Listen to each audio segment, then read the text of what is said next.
arrived at STEM City USA, a safe and trusted community where you can find people and resources to help you become everything you are and beyond, accessible to all who reach for the stars. But now something very special has happened. Major shift, a generational shift. The metaverse, something very, very special that drags us to success, whether we want to be successful or not. So all of these things have one common thread. Metaquake USA is everything will always be live.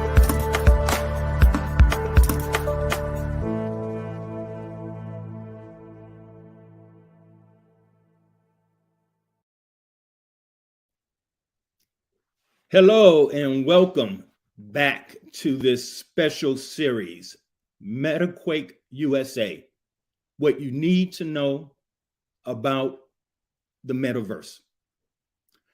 You know, we're taking you on a journey here over the next few months, leading up to my new book, MetaQuake USA.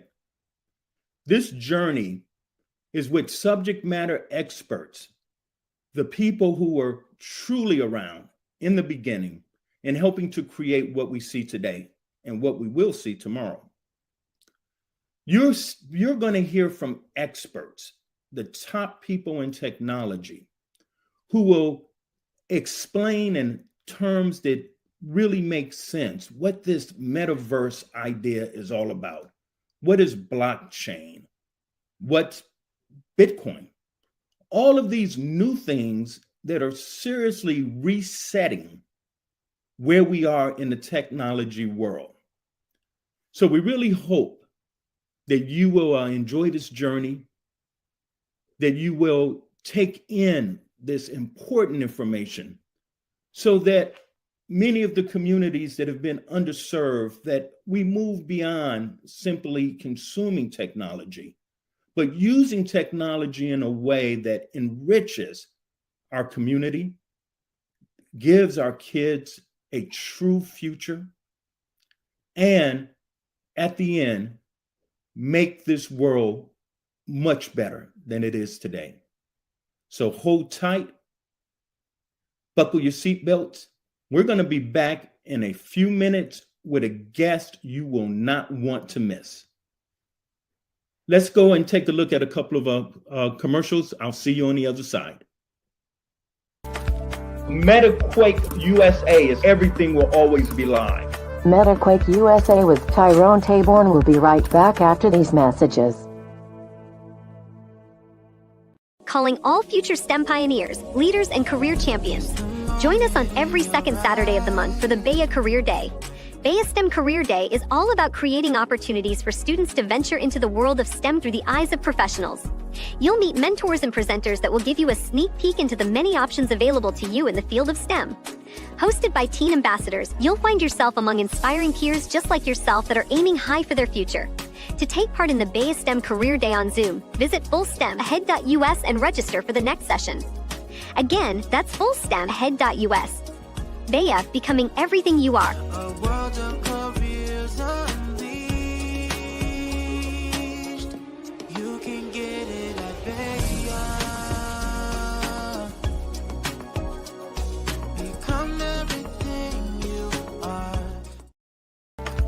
Metaquake USA is everything will always be live. Welcome back to Metaquake USA with Tyrone Taborn.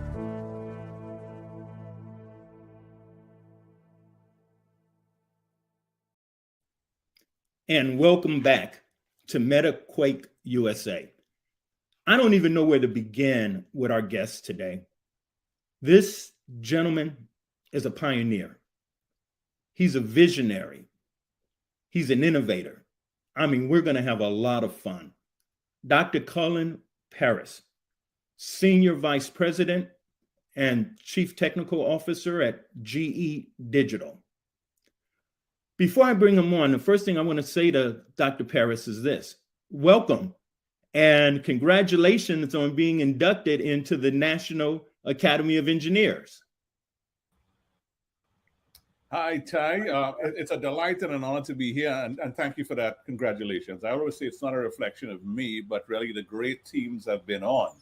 I've had the privilege of working for great people and working with great people, and hence sometimes you get these unexpected awards. How you doing, Ty? I'm doing fantastic, and one would think that with everything going on, it would be tough. But this is probably part of the most creative time of my life. I am really fired up about this whole thing called the metaverse. Why don't you tell us how do you define the metaverse? Wow, that's a tough question. When I think about the metaverse itself, we're on a journey, right? So it's hard to say what it is. It's like the internet. If you'd asked me to describe that in the 80s or 90s, I couldn't do it. So rather than do that, I think about two things. I think about what changes fundamentally and what can I do with it? Because this is how I prepare. So the two things that change fundamentally to me is integration and innovation. Let me tell you what I mean by that. And then I'll tell you what I can do with it. So integration. We've done a lot with digital, right? So this is all built on a foundation of all the stuff we have now, the internet, the web, you have cloud, all these capabilities that you have, and the new ones coming up, like you mentioned, blockchain, 5G, virtual reality. But when I think about integration, what we're doing is we're finding ways to integrate digital islands. It's all about pulling silos together. So for instance, you have gamers who tell you things like, I have these lovely skins that I have in World of Warcraft. I'd love to bring them to Fortnite. Okay. You also have consumers who say, why can't I, if I understand my calendar knows I have to attend a meeting, why can't the calendar hook up with the Uber and then actually send an email if I'm late? And why can't all of that be done together? Integration. The other thing is, can I integrate the digital with humans in playing games? But more importantly, can I integrate the physical world with the digital world? Can I actually have copies of my cities the way you're doing now with STEM City, actually a living city beyond virtual worlds? Can I know the energy systems, the wastewater systems, the transportation systems, the healthcare systems? Can I have replicas of them so that I can see what they are like and simulate what would happen in a storm, what would happen in a pandemic, and prepare better for them? So that's the integration part of it. Now, the other part is the innovation part of it, right? What's going to be new? Every time something changes, so for instance, when the internet showed up, right, the internet allowed us to fundamentally change parts of society. Amazon changed the commerce process. So now you buy online. Google changed the advertising process, right? The entertainment process was changed by Apple and by Netflix, right? So the metaverse is going to change every one of those processes, right? It instantly. The way we teach, everything else is going to change. The more important thing is that it's going to be an opportunity for everyone. With the power we have now in computer systems, where I don't need to write code again because I have low code, no code, the AI helps me get the algorithms right. Now, instead of having to spend 70% of my time learning a tool and 30% being creative, I can have 70% of my time being creative and 30% with the tool. So now every one of us, especially in our community, can find a way now to use that to change processes. How do I change shopping? How do I change how we build these new gas turbines? How do I change how we build new sources of energy? How do I change the healthcare system? And not just change it from a technology point of view, I've got to change the process around it, the way Amazon and Facebook and others change that process. So integration of these pieces and innovation, a chance for all of us to innovate and be creative differently and do things that change the planet. That's wonderful. In our last show, we took a deep dive on gaming and the metaverse, showing how gaming had a real impact and the future of gaming in the metaverse. But here's my question for you. Digital twins. We look at the metaverse, and I think a lot of people believe that it's a way to escape or have an alternate reality. But using the metaverse and digital twins, can you go into that a bit? What is a digital twin? What is Web 3.0, and how that adds something different to what the metaverse is really about? Okay, so let me tell you a bit about digital twins. This is an area I spend a lot of time on. So initially, we create models of things. Whenever we're going to design a new gas turbine or new jet engine, you create a model, and the model helps you design it correctly, right? So the model is really a data representation with algorithms of how it works. And based upon that, I could now get the right materials. I could actually do the right design, the right control systems. We also use models when things break. If something begins to break out there, you say, can I look at the model and do various simulations or experiments with the model to understand why it's breaking? Because again, I don't want engines to fail 50 times. If one begins to fail, I want to have a model so I can have the model tell me what's happening. So if you take those models, what a digital twin is, it's a living, learning model. I only use them in design or when things break, but how about if I use them constantly? I continually send this thing data, and this model continues to change exactly as the physical engine changes. So it's a living, learning model of something that's real, a real jet engine, a real steam turbine. And not only is it living because data is coming into it and changing it, so every flight the jet engine makes, new data comes in and I can actually change the model because things degrade. I'm learning from other jet engines that are flying. Living learning model. What do you use it for? 3 things. Can I get an early warning when something is going to break?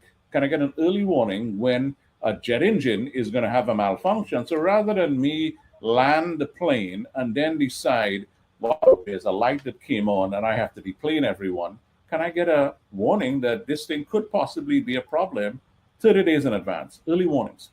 Then can I do prediction? Can I predict the amount of damage on a part? Because sometimes these parts take a year to build. And so I can build the part way in advance so that plane is not out of commission for too long. Or can I do dynamic optimization? Can I tell the pilot how to fly it so I have the lowest fuel consumed and the lowest carbon produced? So that's what a digital twin is, a living learning model.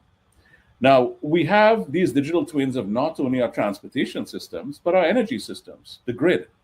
We have it of our healthcare systems. So now imagine I have that model, and that model is in, a metaverse. It's inside, I can have a model of the city of Chicago, how the energy system works, how the airport works. Now I can use that model to train people on how to react properly. If you suddenly have a pandemic, okay, here's how the health system should work. Because this model, I can run it backwards and forwards because I have the exact representation, I can run it. So I can freely do that without affecting the physical world, learn a lot, and then apply that lesson. Or if there's a storm that's going to knock out electricity, how could I predict which storms are coming? What would it do? Where would I position crews? Where would I bring the electricity service back up as much as possible?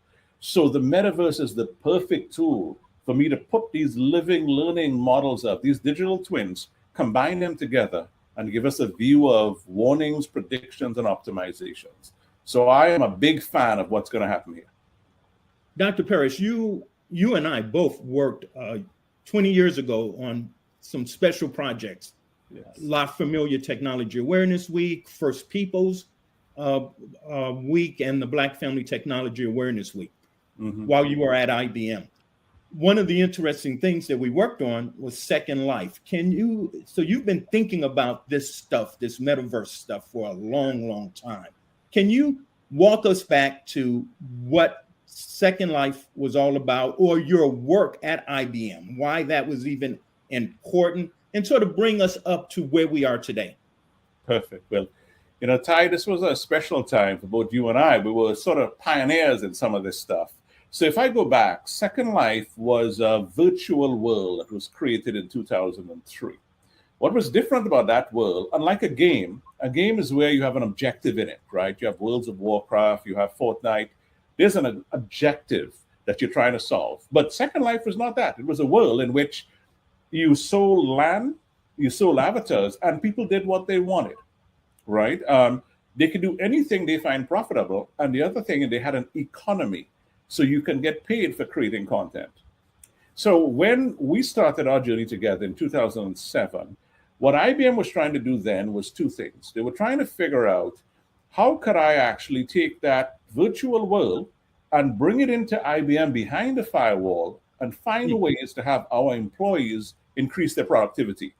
Could we design the next mainframe and PC systems together? Because this way you could have remote connectivity. People in different parts could quickly be pulled together and work on something. and you could physically see it. Could I train people?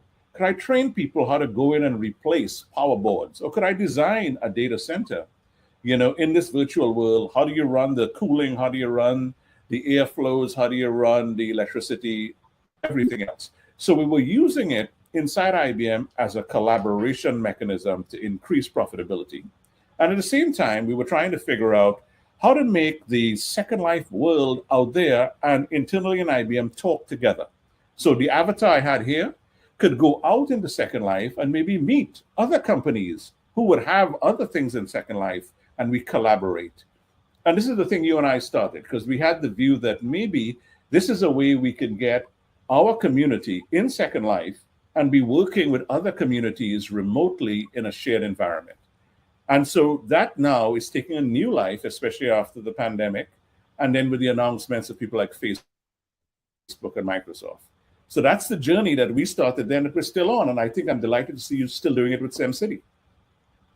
How did we move from what's different today than Second Life? I went back recently and visited Second Life, and all of these other metaverses that are out there look very similar, so what's changed?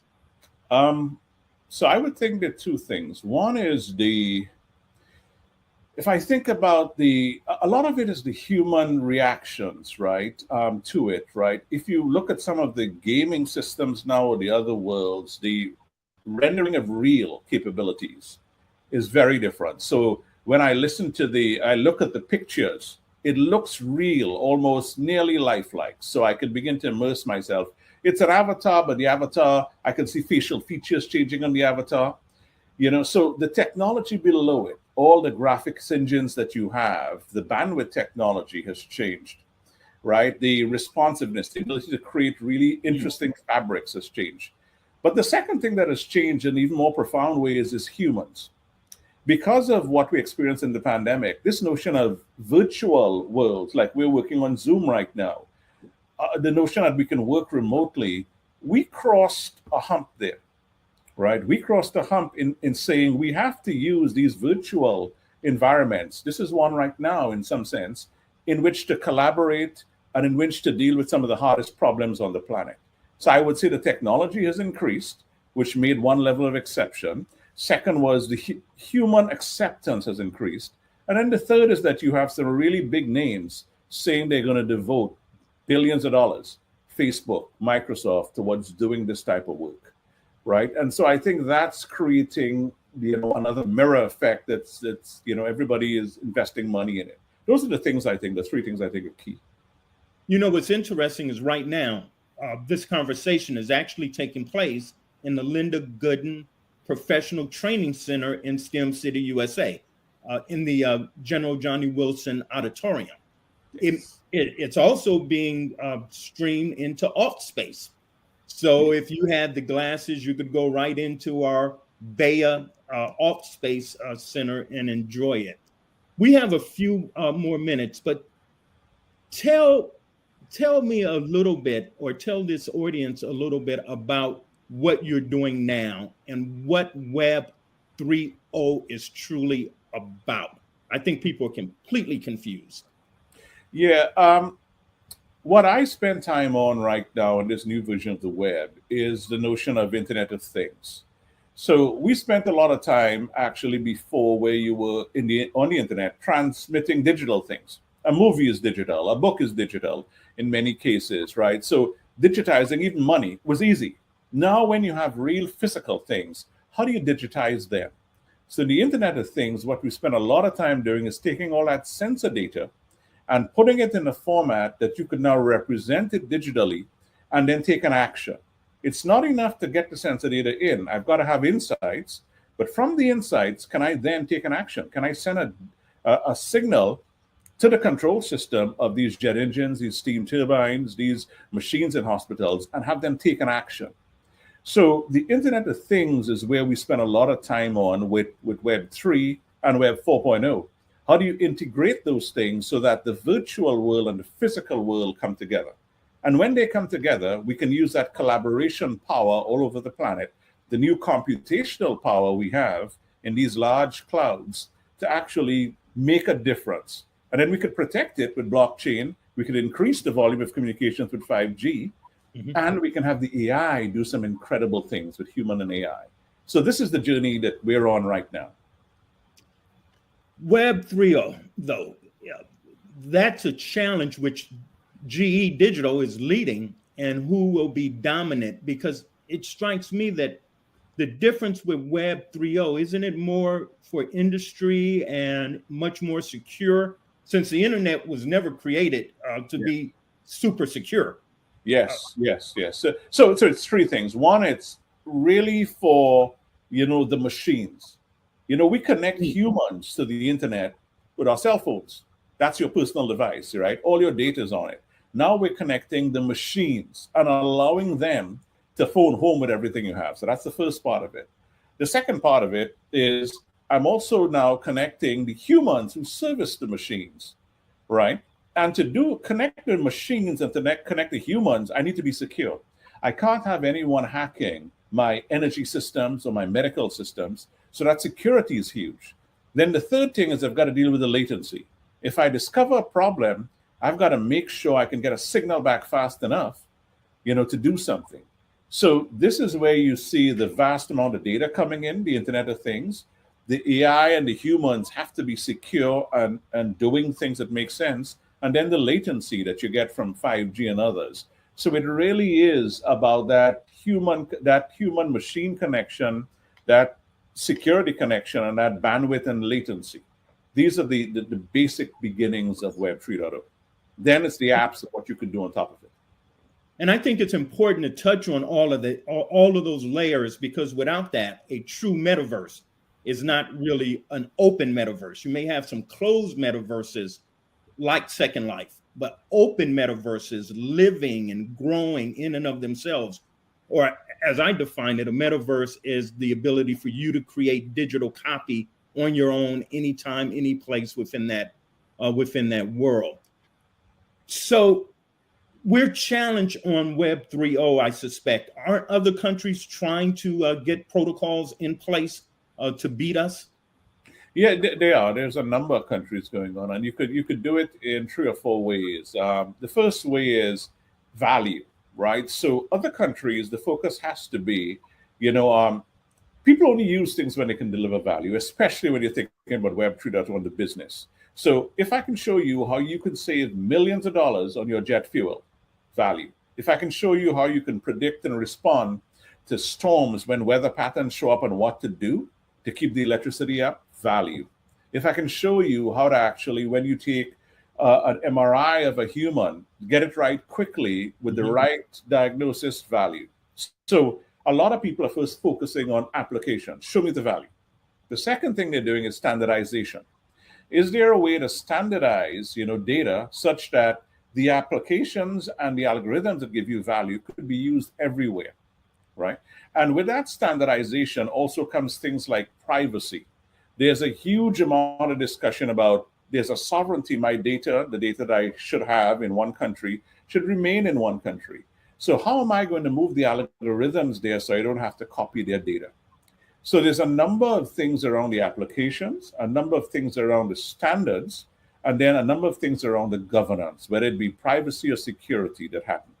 And so these are the challenges a variety of countries have been having. And it's very hard to try to get everyone to agree. Europe has a different standard on what data is viewed as private or how the AI could react with that data. China has a different standard. The US has a different standard. So we've got to find a way to bring these things together. Now, the one good thing is they do come together when it comes to matters of safety, right? If you're worried about jet engines, coming out of the sky, you're going to come together. If you're worried about energy problems, you're going to come together. So we've begun to see certain steps because of the value that could be delivered, as well as the inevitable things on the planet we all share.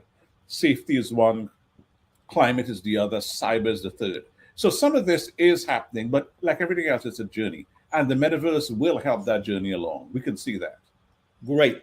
We're going to have to take a break. When we come back, we're going to talk a little bit about what does decentralization mean and why is that so important? You're hearing things about blockchain. We're going to talk about the man. Who is Dr. Paris? Where is he from? Why did he even go into these areas? And then we're going to end in our next segment talking about the future and the role you can play in being part of the new future, which is really old is new again. We'll be back in a minute. MetaQuake USA is everything will always be live. MetaQuake USA with Tyrone Taborn will be right back after these messages.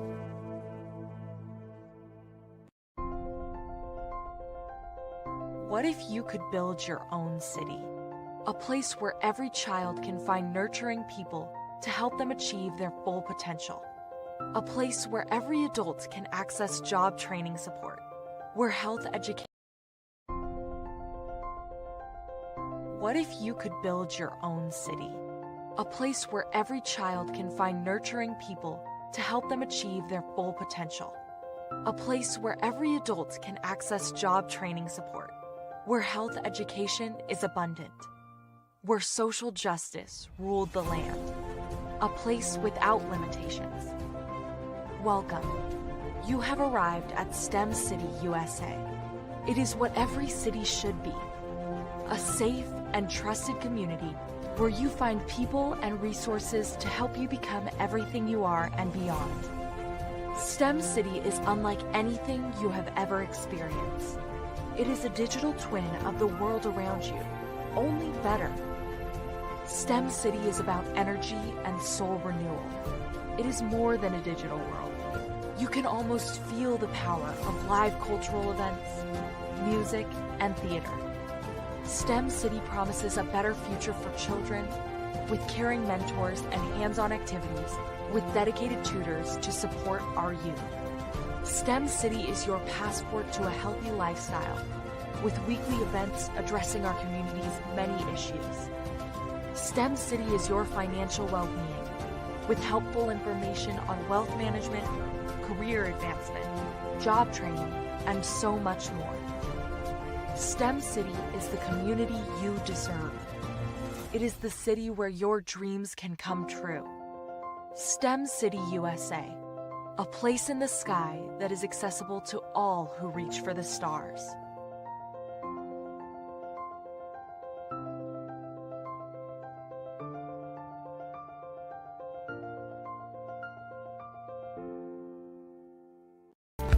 MetaQuake USA is everything will always be live.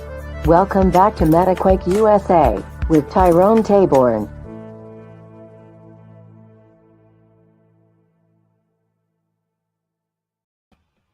Welcome back, and we're having a very robust and exciting conversation with Dr. Paris, Senior Vice President, CTO for GE Digital. But even more importantly, this is a guy who's given a large part of his life back to the community, lifting others, and really being a great innovator. Dr. Paris, the metaverse concept, again, when we look at why it captures the imagination, I think someone once said this very well, that currently in Web 2.0, wherever we are now, you can't own anything but .com. But in this whole metaverse concept, there's actually the ability to create wealth and to create value in a lot of ways. I think the metaverse, I think decentralization of the technology of blockchain plays a major role. Can you speak to that?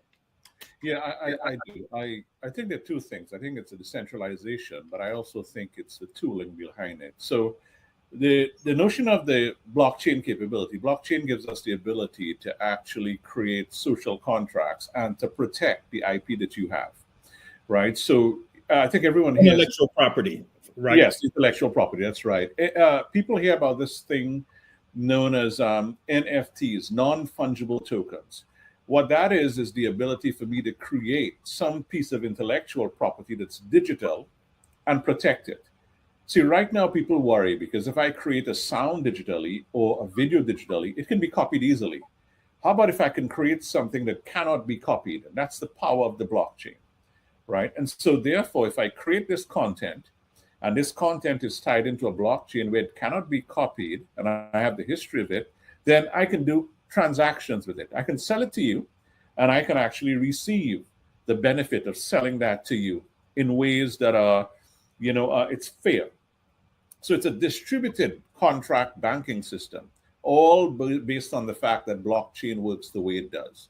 So I think that's one dimension. So blockchain allows you to create content that's uniquely yours and to protect that content in ways people try copyrights right now, but this is a digital way to protect it. The other part of it is there's a variety of tools now that's been created over the last 20 years in which you can quickly create. In my day, I remember we used to have to write assembly program, and then we wrote the compilers to write the assembly code, and then we wrote the interpreters to write the compilers. Now, there's low code. You drag and drop things, and you can create actual code, or there's no code. You can speak, and it creates code for you. Then there were times when you had to create an algorithm by going through all of the physics. Now with AI, you give it data, and it creates the best algorithm.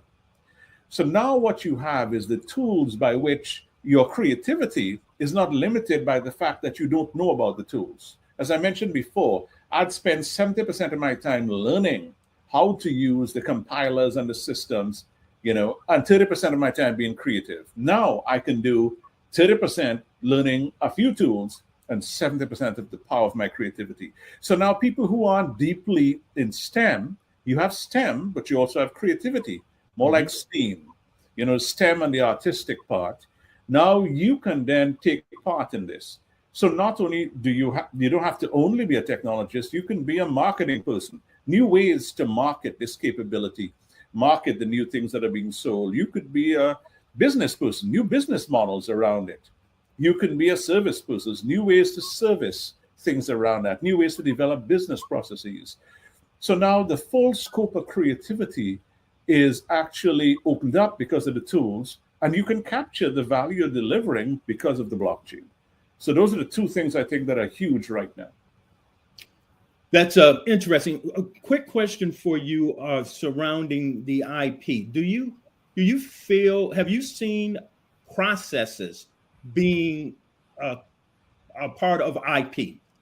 Things that you can actually, the stuff that you create, even if you don't have the code, can you get an IP on the process? Yeah, that's a little harder. So usually when we create new processes, in terms of intellectual power, intellectual protection, what you do is really you don't share it. So it's more like a trade secret. Mm-hmm. So if I create a new process by which I evaluate what a customer would buy, or the best way for that customer to get that customer to buy something, and it really is a process. I show you these videos at this right time. I segment the customer in a certain way. I offer you these deals at the right time. That's a process. Now, if you want to protect that process, usually what people do is they code the process in a business system. So for instance, Amazon has a process. It's always interesting to me that they show me things that I should buy. They show me ads on things I should buy, and then they show me deals below if I bundle these things. And they usually get it right.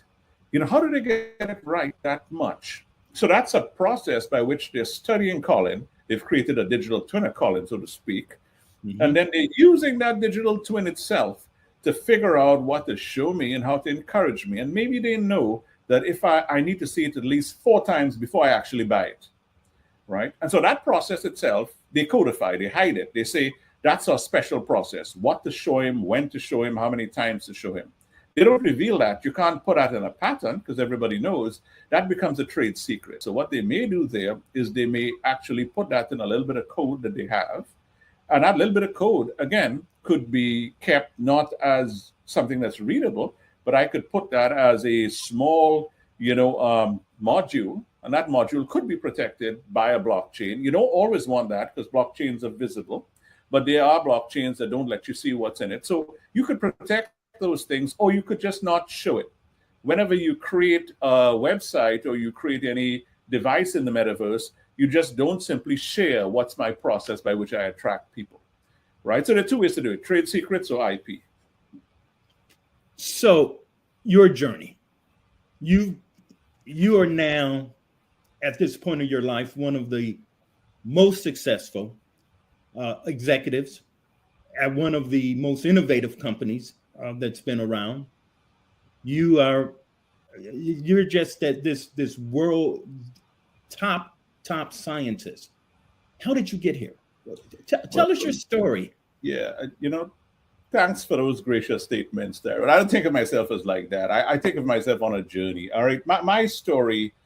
How would I talk about it? So you can hear my accent, right? So I was born in the U.S., but I grew up in Trinidad, right? And so I have a Caribbean heritage to me. And then I came up, I went to Howard University. I can remember the one thing that was really interesting. There was a course. I started in electrical engineering, and we did a course. The course was called Systems Design. And they were trying to tell us, we need you to build an alarm system. And so you have all these wires and these transistors, that you were putting together with capacitors and these little breakers. And you have about 300 wires on this thing that you plug into a board. And if you move the wire shape, it takes about 40 hours. Then at the end of that course, this was in the 80s, I'm dating myself, they showed up with this microprocessor and they stuck it in there. And with 10 wires and 3 hours, I was able to do the same thing. 40 hours to 3 hours by writing code on this processor. I was hooked. That to me was my moment in digital transformation. And so I finished my engineering degree, did a computer science degree, and then went on to do the very same thing at Berkeley, for my master's and PhD. But then I went to Bell Labs. And Bell Labs is transforming the communication. All of the analog signals were becoming digital. Then I went to IBM, and IBM was transforming banking because all of the money you have really is in bits. Then IBM transformed financial services. Then they actually used the same thing to transform, commerce. We were doing all of the back-end systems for Walmart and CVS. Then they did entertainment. We did the first Sony PlayStation, both software and hardware. And then I took that journey and went on to GE, where we're transforming the aviation, the locomotive, the energy, the healthcare sector. So my journey has been one of digital transformation. And along the way, you have to change the digital parts with the process parts. And so it's been a fantastic journey of learning for me, making more mistakes, but along the way, the transformation happens. And along the way, the universe changes. Now, when I walk outside, I call an Uber with a phone. I pay for a Starbucks coffee with the phone. I get on a flight with the same phone. I land and I go to my hotel room and I open the door with the same phone. I have meetings on the same phone. The transformation is across the society now. So it's been a lifelong passion and journey for me that I was just proud to be part of. So what's next? What's next is I continue on that journey. We have a lot to solve because now that we have the technology in a stable place, there are now what I call inevitable problems on the planet, right? Climate, right? Mm-hmm. That's a huge one. So now can you apply that to deal with it? Pandemics. We've had one. That doesn't mean there won't be any more. How do you deal with it? Inequality, right? In terms of equity, in terms of value of people. How do you use this technology to solve that problem, right? The aging population we have. How do you solve that problem? So I think now it behooves us to take that technology and the innovative process to go after the things that are inevitable on the planet. And then essentially the next thing after will be space. One planet is interesting, but what if something happens on this planet? Maybe the way the human race to survive, you need multiple planets, redundancy. So there's a lot of things left to go do. And I'm looking forward to helping do that. But more importantly, sort of helping our community, and the young people emerging to take on that challenge. Because here we have a role to play. Like me, I had the opportunities, but I think it's even better for the younger people growing up because as I say, the technology has reached a point where it's about your creativity and innovation now. The technology won't stop you. And the democratization, you could work remotely where you're now being valued, not just only on where you came from, but what you can produce. That's becoming more and more powerful. So I think we're in for, a very interesting new era. When we were some years ago, when we were working on the Black Family Tech program, a large part of it was dealing with the digital divide, and obviously in three pieces: hardware, access to hardware. Then obviously the other part is bandwidth, and then finally was content. So you and I, we really worked very hard on that. But it was all based around technology being an equalizer, because you can't compete against GE Digital, right? I mean, people who have all of the technology, so that at best we could probably be on an equal level. Yeah. This whole idea of decentralization, metaverse, is a reset. Mm-hmm. Can you talk about what that reset truly means, that people can get into the game, and then let's take the journey about how they can participate. Right. I truly believe it is a reset. Now, that's not to say we have fixed all those other problems, right? We still have parts of a community that don't have access, don't have capabilities, but it is getting better, right? Because again, it's getting better by the technology too, because there's a lot you can do now on a tablet. There's a lot you can do on a phone, right? It's funny. In my day, used to have a whole development system, and it would cost thousands of dollars to buy tools to have you write code. Now you can sign up with Apple or Android for $99 and you get the system, and you can write an app that you can sell to millions of people. So some of that divide is being reduced. Also, you had to go to the best universities to actually get courses that would teach you how to write in C or C++. Now you can go online, get access to Python, get access to many languages. The languages are easier.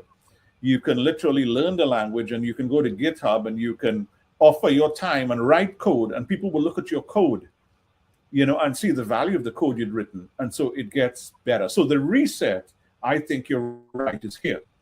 Now, if the reset is coming, especially with the metaverse, there are two things I always talk about to prepare yourself: awareness, and really intent. So awareness. We're about to change the future. The future is undefined. So there is no place for you to simply say, well, somebody's going to tell me exactly what the future is, and so I just map it. No, you've got to go create it, and that gives you value. So you've got to increase your awareness. Go and look at the large articles, the large people who are talking about things, the Facebooks and the Microsofts, the GEs, the IBMs, people who are talking about what's happening. But then go look at, and the gamers too. I mean, you look at Epic and some of them, but then go look at the small things. You look at Sandbox. Sandbox is, I'm giving one example here. Sandbox is the virtual world that's built on blockchain. So therefore, you can keep the content you create. And you see some interesting thing, like Snoop Dogg has a number of avatars he's selling, right? So there's a Snoop Dogg section. He has a number of avatars, and people are buying it, and he's making good money on that because he's getting paid in Ethereum, right? So again, Ethereum is a valid currency, so to speak, inside of the world of cryptocurrencies. Look at the small things like that, because the future is not evenly distributed. The future has arrived in some cases, and you've got to be aware of it. So you're looking at the big things, you're looking at the small things. The next thing you're looking at to understand that is you're looking really at the examples. Go back and look at Second Life and see why it stalled at 1 million. What was the problem there, right? Try to figure out, why did games take off in virtual worlds? One example people have is that, well, the millennials took on games because it was exciting. So they quickly became familiar with virtual worlds, where Second Life, you needed the adults to find a reason, and the adults weren't that facile with the technology. So look at the large things, look at the small futuristic things, look at the historical things. That's the awareness part. Now let's talk about the intent or the investment part. Can you commit now, if you want to be a part of this? Let's talk about your investments. What's your investments in your talent? Are you going to take a course or two online, right? No excuse. You go do that. I put aside 3-4 hours a week. I'm going to read about these things, write to these people, listen to these podcasts, watch these videos. I'm going to learn something new. That's putting your time to use, your talents to use. What am I good at? Okay, if I'm good at the technology side, okay, let's do that. If I'm good at the marketing side, how do I apply that? If I'm good at the sales side, how do I apply that? If I'm good at the administrative side, how do I apply that in this new world? Remember, the same way that the Apples and the Amazons and the Googles transform those processes, We need to do the same thing there. And then the last thing is new money, right? Invest your money, right? Don't just invest your time. Sometimes you got to take a bet. So even if it's a small amount of money, you put it in the things that you control, and now you own equity. Nobody's going to hand you equity that easily. So think about awareness, and then think about investment of time, talent, and money. That would be my advice. Yeah, I made an investment in Unity, the game engine, because that actually is driving STEM City USA. Yes. I want to remind the audience that we have a special surprise. Since Dr. Paris has talked about creativity and that kind of stuff, the team in Chicago has created their concept of Chicago, STEM City USA Chicago. And we're going to show that video to you at the end of this show, so stick around. I think you're going to absolutely love it. But Dr. Paris, that really is talking about the tools. We are a partner with Engage VR. So we simply gave them the tools and said, well, we have a membership. You guys go off and create something. And I think you're going to enjoy what they're attempting to do there. That is actually a metaverse that's VR. Let's go back to your IBM days for a second, because I'm part of that family. At least you guys tell me I'm part of your family. And that club of Mark Dean and Rod Atkins, Ted, Nick, all of these fantastic people. Tell me how that impacted your life and being with so many legends. Profoundly. 3 levels. One is initially mentorship. There's many ways you can do things incorrectly. And by having good mentors who actually say, this is the mistakes I made, these are the right things to do. You can get the technology learning, but the learning about business, the learning about life. So all the names you mentioned, Ted, Nick, Rod, Mark, tremendously great mentors to me. So mentorship is the first level. Sponsorship.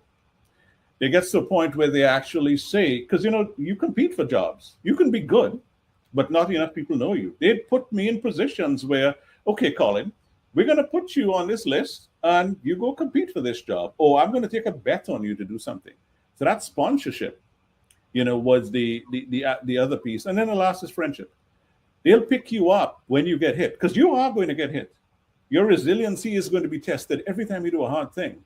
And that friendship and knowing you have somebody there that looks, that sort of, they understand it from not only a personal perspective, but a professional perspective. So I mean, this would be, that's your family. And so you stick with them for life. And so we do other things now. So like you, we're not going away, Ty. We got to be here on this journey together. So it was profound for me, and it is the reason I am here now. You talk about that professional and social convoy. That's the thing that takes us through life. I have one final question before we wrap up. And that question deals with the future.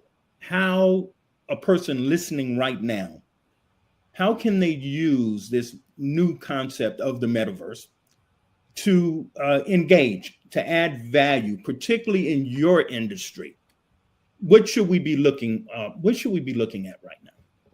Okay, so I'll say 2 things about the future. One is people think the future cannot be predicted. Well, there's some parts can, right? I'll make a prediction right now. Colin will get older.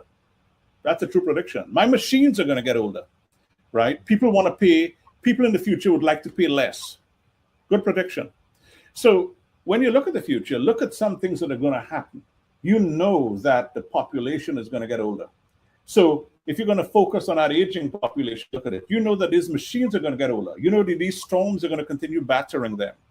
You know that we're going to have to respond to the climate problems we have. So based on that, begin to align yourself to, if I know that's true, how do I understand the strengths I have and how do they translate into me doing something? So I always come back to, let's figure out, knowing your strengths, what can I do? What can I read and understand? So in my world, right now, we're dealing with energy transition. The energy transition is happening. People are going to go to green energies, which means they're going to have renewables. They're going to have electric cars. They're going to have, heat pumps instead of these large oil capabilities. So how do I plan my skills there? If I'm an engineer, can I actually learn about big data so I can begin to look at things now at a huge, they're making so many changes. How do I use the AI to help you changes? If I'm good at marketing, how will you have to market these new services for people such that they can reduce the electricity cost? If I'm looking at business models, how do I understand how I could get someone who has an electric vehicle to sell back electricity, back into the grid, because the grid may not have enough electricity at a given point in time. So I come back to those two things. There are things that you can see in the future, and there are things based upon that knowledge, you can take your skills and figure out how you apply it. And then the rest is hard work. The future is not something in which I pick it right and I go, it suddenly happens for me. I've got to make that future happen, right? You can make the right decision, but then you got to make the decision right. You got to put the effort in to shape that in the right direction and pivot as you see needed. So I'll leave you with that. Dr. Colin Paris, Senior Vice President, Chief Technical Officer, GE Digital. Thank you so much. Bless you, bless your family. Keep on doing what you're doing. Send me that secret to the fountain of youth. Yeah. I can use some of that. And I'd like to thank you for listening to this really robust and important conversation.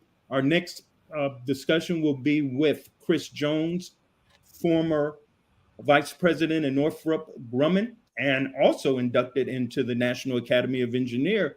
Dr. Paris, I think with you, we had a lot of Bay people and women of colors in this class. I know what they're doing. They're just going through our magazines and grabbing all the cover stories like you and bringing you guys in, and ladies. We're real excited about that. We're honored. Right. Everyone, hold tight. We'll see you next time, but stay here for STEM City USA Chicago virtual tour. See you next time. Metaquake USA is everything will always be live. Thank you for joining this episode of Metaquake USA with Tyrone Taborn. Join us next week on Metaquake USA for more about the metaverse. All aboard. Step up, ladies and gentlemen. Doors are closing. Good day, ma'am. Good day, sir. Thank you for boarding. Have your tickets ready. Next stop is downtown Chicago.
My partner's listening, I'm hoping you might call. Waiting for your words forever, they're unspoken. Promises are made forever, they're unbroken. No breath, no sight, eyes wide open but with no light. Everything about it seems so right. Darkness comes, but I can feel you through the rain. The fire's still burning while I'm waiting for the train. The train, the train, the train.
Step up, ma'am. You can't wait 5 minutes? I have to close the doors. Is there...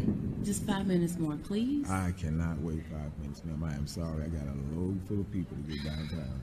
You can't work with me at all. I'm sorry.